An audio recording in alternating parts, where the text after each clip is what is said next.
So let's get into the delicious space of receiving from this energy of the day. And so breathing into your heart center, dropping into your body, and just letting the edges of that soften. Letting your breath soften your thoughts, and letting your breath soften your body so that you just relax.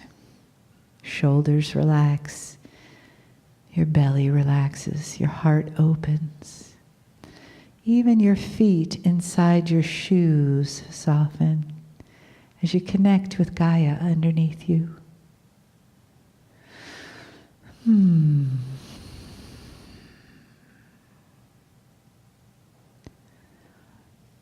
And feel yourself right here, right now,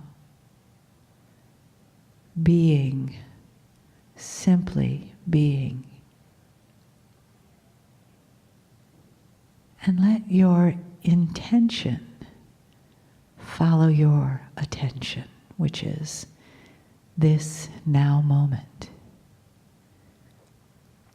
This moment to receive. To feel the love of family in the room around you.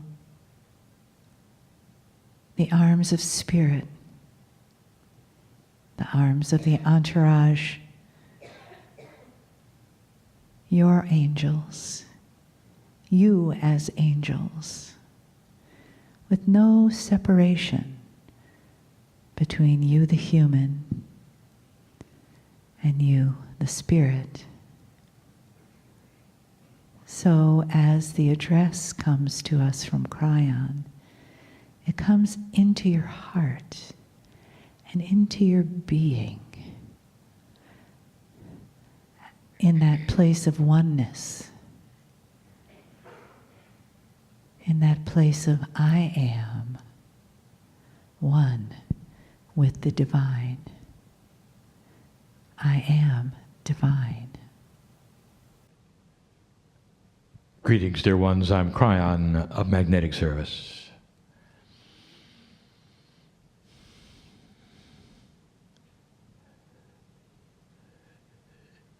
Congratulations to all of those listening who have stopped what I would call the chatter and put that which is the three-dimensional reality behind you. That which you were born told, this is the way it works, behind you. And instead have accepted something that is beyond what you were taught. That there is a creator who loves you, who loves you. And that this creator is part of your actual makeup. At the cellular level, God is inside. So much is this obvious to some of you that you would even greet each other with a symbol, a motion. The God in me greets the God in you.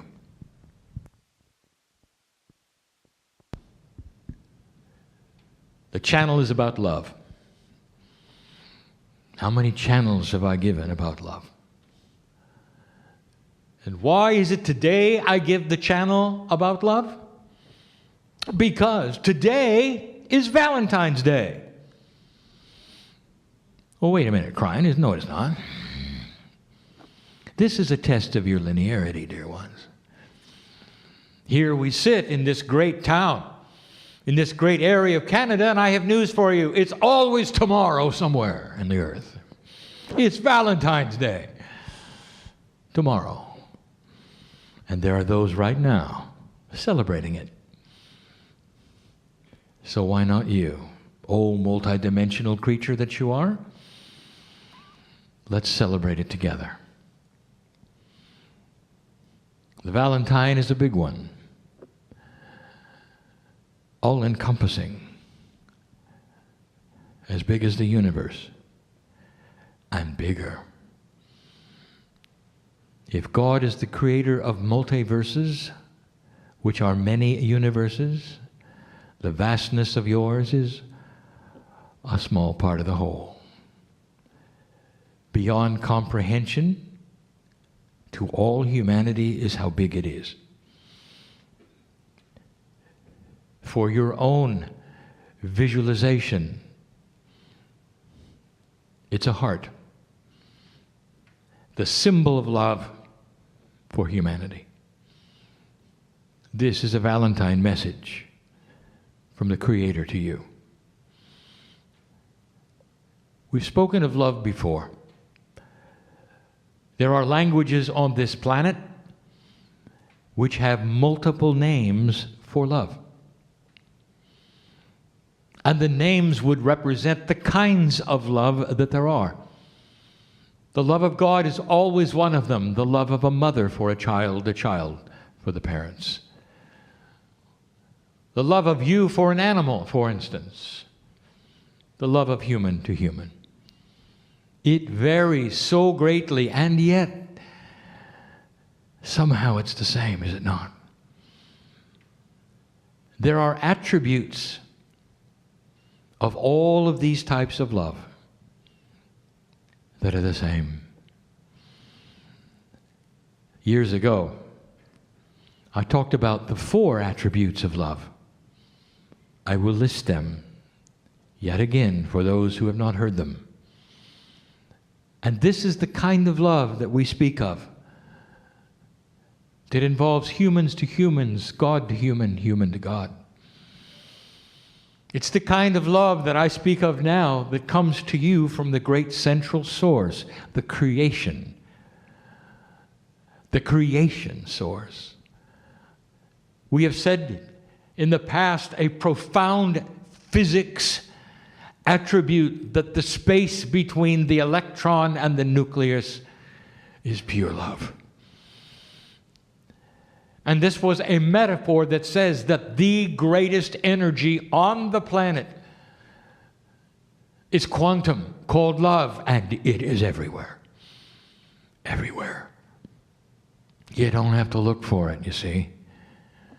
It exists in the atomic structure of everything that is. It is the basic building block of all that is, including the consciousness of the human being. It is intuitive and beautiful.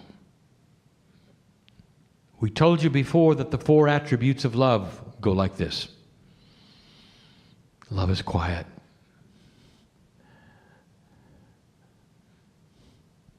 Doesn't announce itself, you see, it just is. In all of its profundity and pureness, it just is.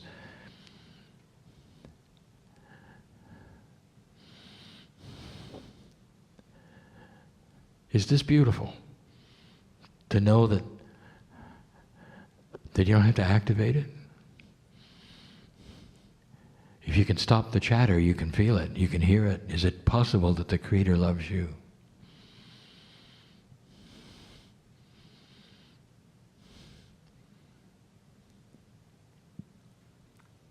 Doesn't announce itself. Doesn't have an agenda.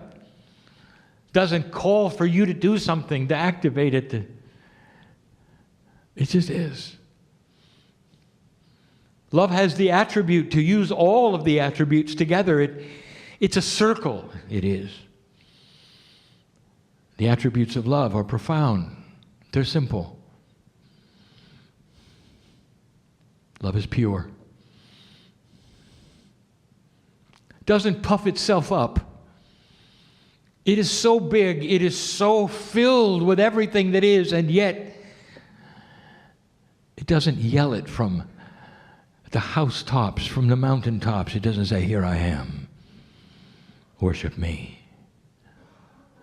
It's quiet.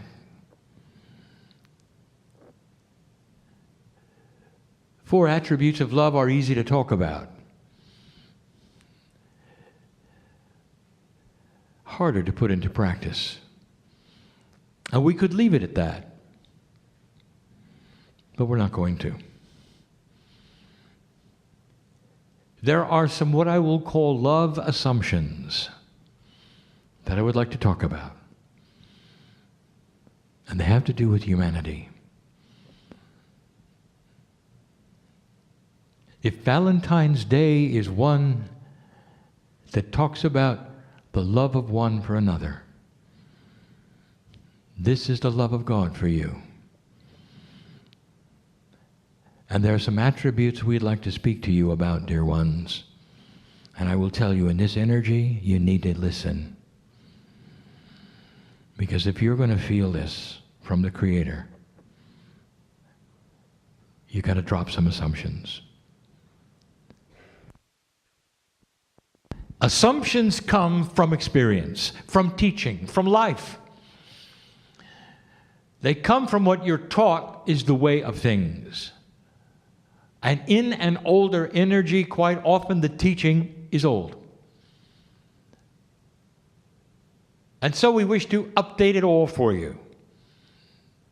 New thinking. Now stop the chatter for a moment.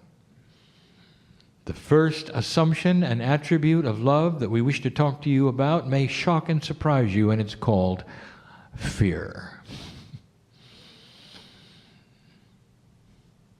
Who invented the word God-fearing? Are you a God-fearing person? If you are, why? What do you have to fear?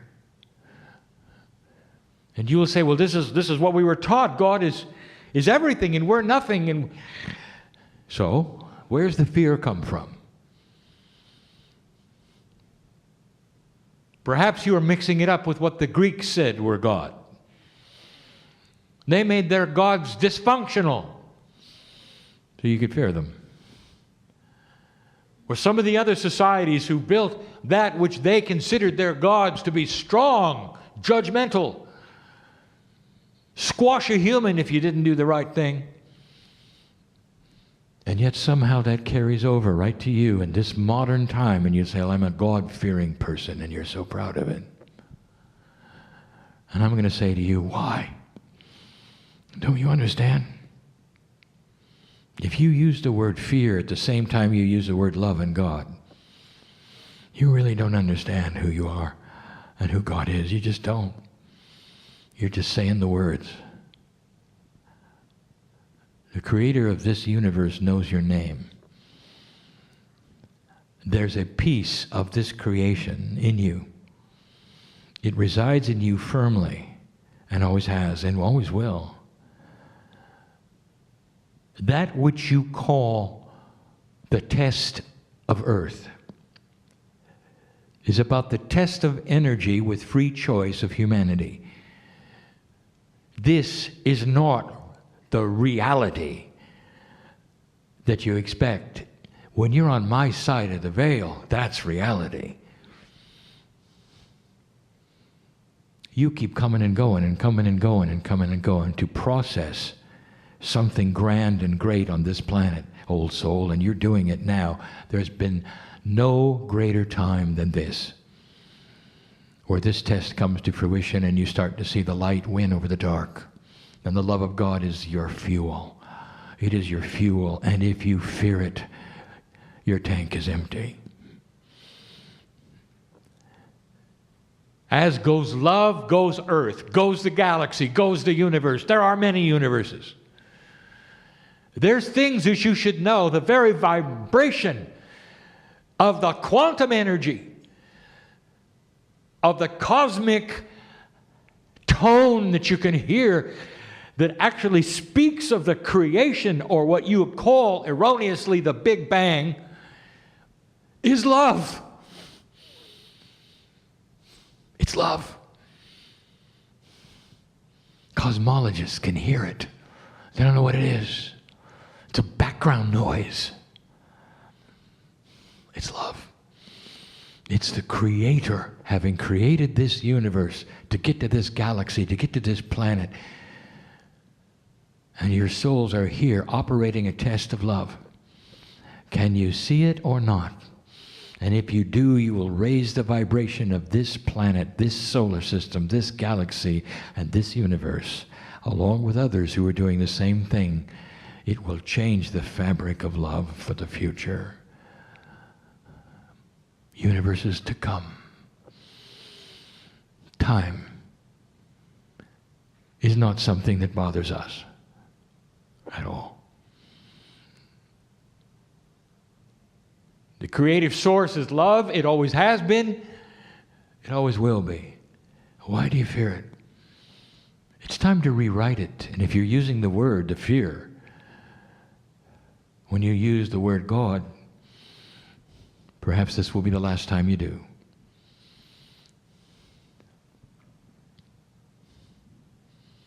There's another assumption, size. You're small, God is big.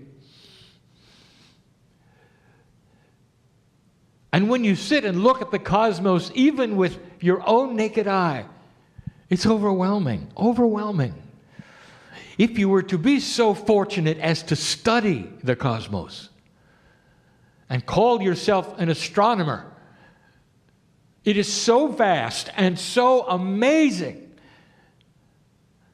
that almost every astronomer knows deep down inside, life is everywhere.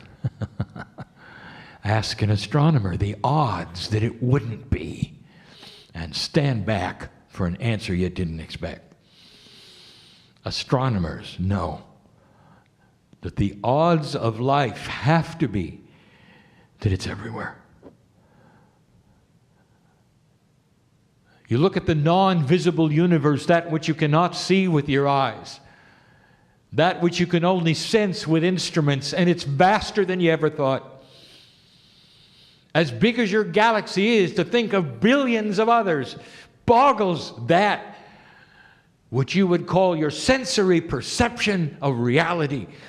And there you sit like a microbe on a little ball called Earth. So small. God is so big to have created everything. Therefore, the assumption goes, God doesn't know you. Therefore, you've got to shout louder to be heard. Therefore, therefore, therefore. And it isn't true. You got to drop the logic for a minute. The smallness that you believe that you are compared to the largeness which is the universe is immaterial when it comes to love. Love is bigger than this. Dear ones, your soul is as big as anything that exists. That which your soul is, which you paint some picture of,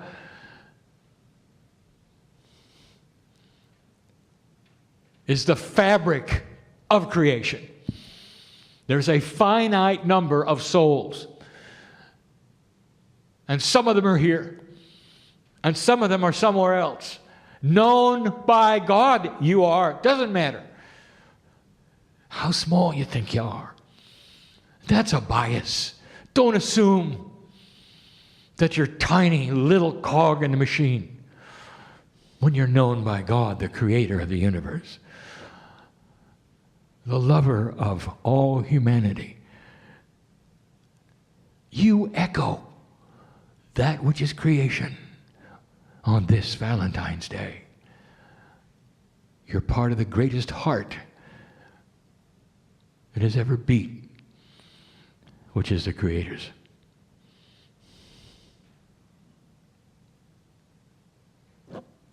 Another one is this.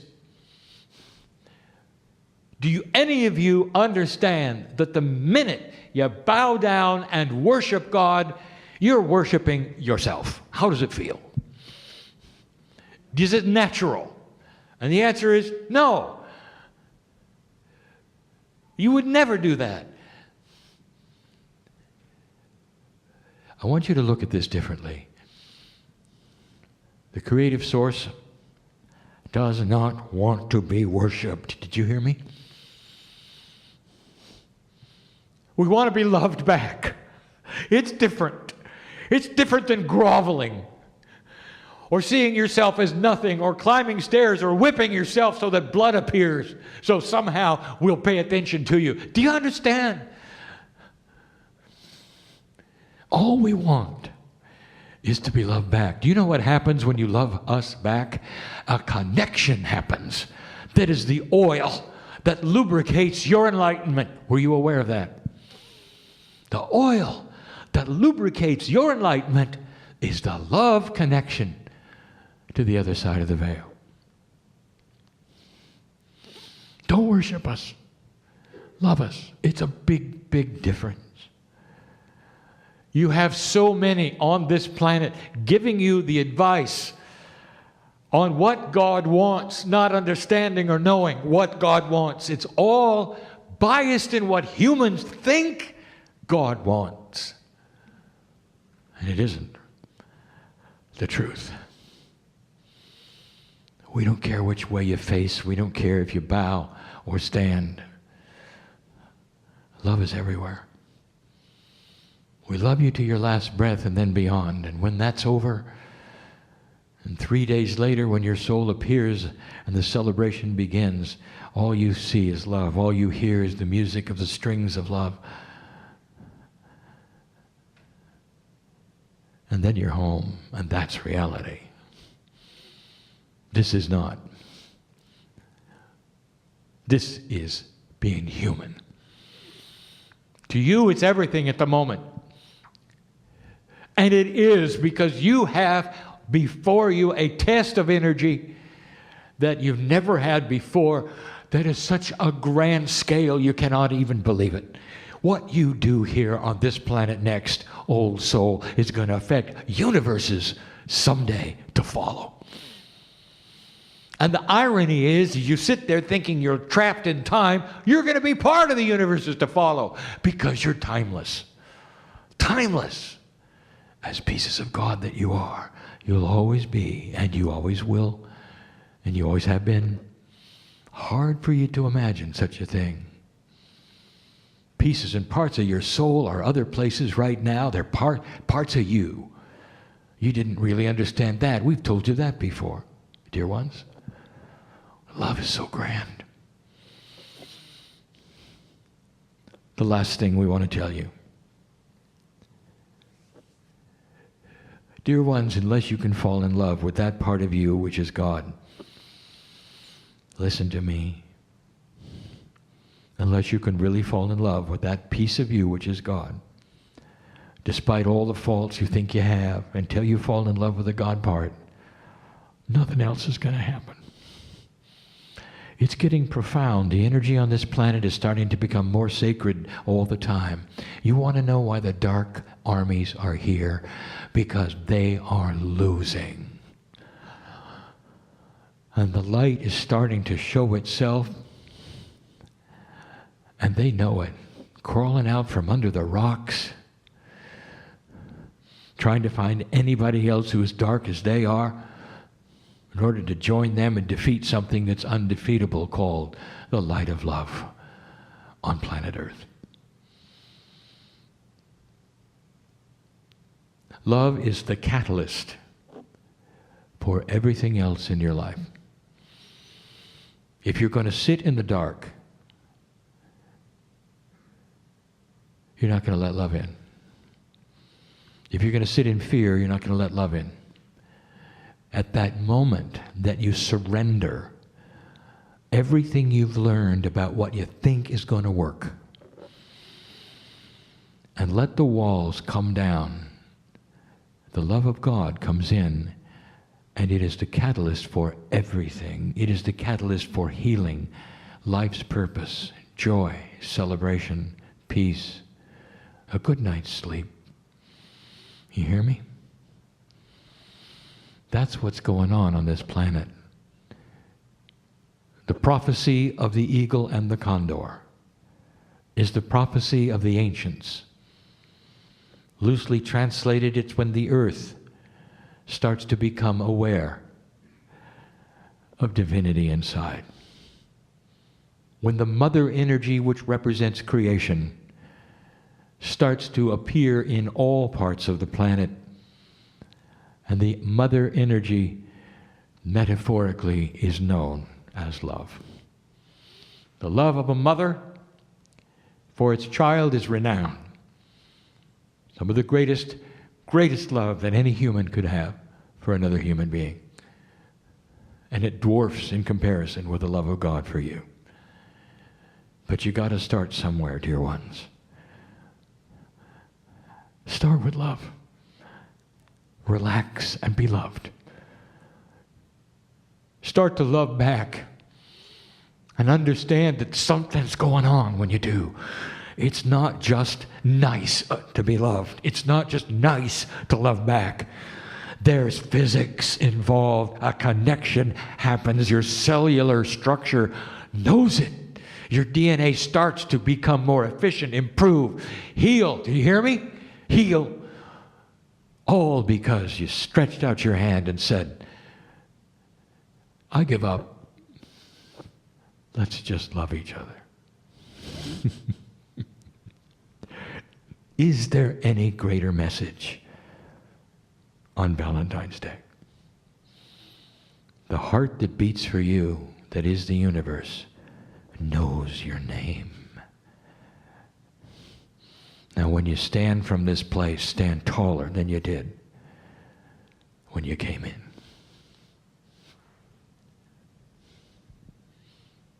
I love you. And so it is.